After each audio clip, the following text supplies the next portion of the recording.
Hola, ¿cómo están? Bienvenidas de vuelta. Soy Georgina Carranza, bióloga de la reproducción humana, y estamos aquí para hablar de la fertilidad y la infertilidad. Fertilidad, como todos sabemos, es cuando una pareja logra la concepción de un embarazo y logra que llegue a término. El escenario mundial es que una de cada 10 parejas presenta infertilidad, y actualmente en México, del 15 al 20% de las parejas van a padecer infertilidad y van a requerir alguna terapia de reproducción asistida, ya sea de baja o de alta complejidad. Ahora, ¿cuáles son las principales causas de infertilidad? Número 1, factores ováricos. Número 2, factores masculinos. Y en tercer lugar, el factor tubo peritoneal. El factor ovárico y el factor masculino ocupan aproximadamente del 35 al 40% en frecuencia y aproximadamente de un 25 al 30% el tercer lugar, el factor tubo ovárico.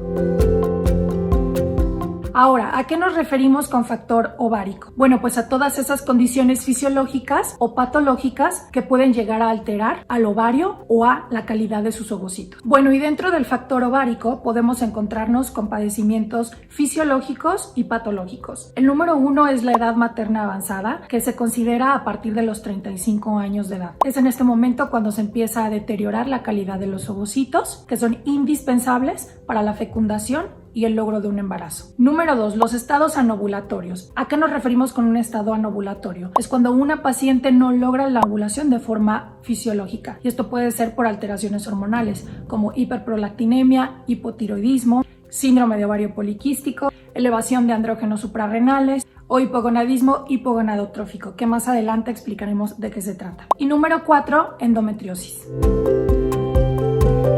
Ahora, el factor masculino incluye todas las patologías que evitan que un hombre logre la maduración del espermatozoide o logre la formación del espermatozoide. Las primeras dos causas son genéticas y cromosómicas. La primera, que es genética, es el síndrome de Kallmann. La segunda, que es cromosoma, es el síndrome de Klinefelter. En el primero, que es el síndrome de Kallmann, se desarrolla una patología que se llama hipogonadismo hipogonadotrófico. En el segundo, que es el síndrome de Klinefelter, hay una alteración en la célula madre del espermatozoide, en el cual no se logra la formación adecuada del esperma. El tercero es el varicocele, que se relaciona con una alteración o una inflamación de las venas espermáticas, lo cual lleva a un deterioro de los espermatozoides y a que no se produzcan de forma adecuada. El 4 es una deficiencia testicular con insuficiencia espermatogénica, el cual igual lleva a una alteración en la formación de los espermas en su maduración. El quinto es la azospermia, que es una ausencia total de espermatozoides en el semen,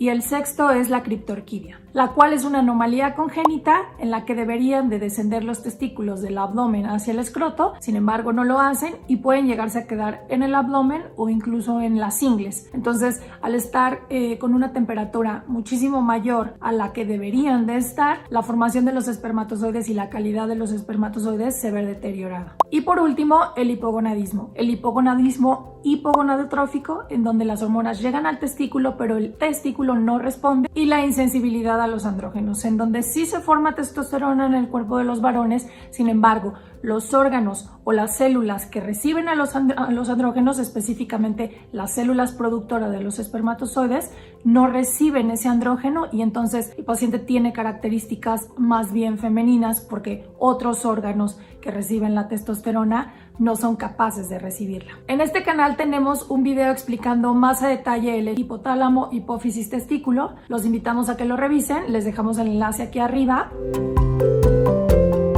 Hablar acerca del resto de los factores, específicamente del tubo peritoneal. El tubo peritoneal tiene una frecuencia de aproximadamente el 25 al 30% de las causas de infertilidad, y específicamente, como su nombre lo dice, habla de la tuba, de la trompa de falopio. Para dar un poco una visión general de por qué es tan importante la tuba uterina o este factor, es porque la tuba uterina es el puente por el cual se van a encontrar el óvulo y el espermatozoide. Cuando una trompa está obstruida o las dos trompas están obstruidas, el paso del espermatozoide para su encuentro con el óvulo y que se dé la fecundación no se logra. Entonces, ¿cuáles son las causas de una alteración en la trompa o en la tuba uterina? En primer lugar, las adherencias. Las adherencias pueden estar causadas por cualquier proceso inflamatorio que haya ocurrido dentro de la cavidad abdominal y que esté generando una distorsión en la forma de la trompa uterina. Una de las causas por las cuales se generan adherencias es una cirugía por cualquier órgano abdominal y otra causa muy importante es la endometriosis. La endometriosis es un padecimiento en el cual el tejido endometrial que debería de estar dentro de la cavidad uterina se encuentra fuera de esta. Y el problema es que puede llegar a generar implantes endometriósicos en la cara anterior del útero, en la cara posterior del útero, en las trompas uterinas, que es el motivo de este comentario o de este video, en los ovarios y en la cavidad abdominal. Estos focos endometriósicos que se sitúan en el ovario, cerca de la tuba o en la tuba uterina, lo que hacen es retraer el tejido, generando una distorsión en el movimiento de la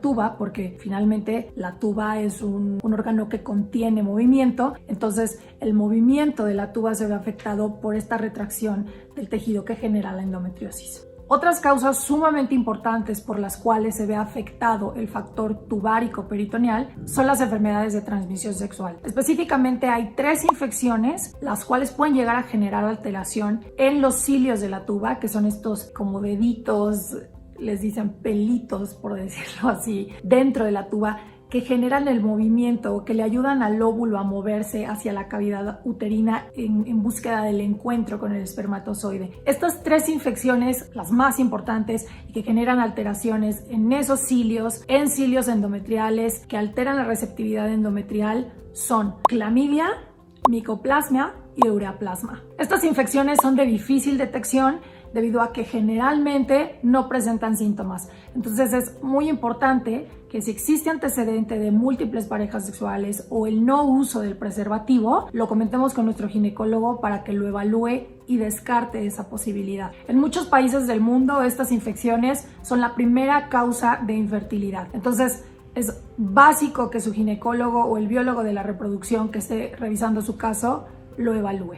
Existen otros factores que forman una pequeña parte en el porcentaje de los factores causantes de infertilidad, como son el factor endometrial, el factor uterino, el factor inmunológico, el factor genético. Entonces, más adelante, si nos da oportunidad el tiempo, vamos a hacer algunos videos hablando específicamente de esos factores que forman un pequeño porcentaje de la infertilidad. Es muy importante que cualquier mujer que busque embarazo, ya sea en este momento o más adelante, lo planee y que identifique junto con su ginecólogo los padecimientos que pudieran llegar posteriormente a causarle un problema de infertilidad. Actualmente existen muchas posibilidades con las cuales una mujer puede modificar su actividad física, su alimentación y ayudarse a mejorar sus condiciones de vida, su condición de estrés. Tenemos un video anterior, el cual les quiero recomendar, se llama Cómo lograr un embarazo exitoso y existen algunos datos que pueden ayudarnos desde ahora incluso si es que estamos planeando un embarazo para mejorar nuestras condiciones. Cualquier cosa que nosotros hagamos en pro de nuestra salud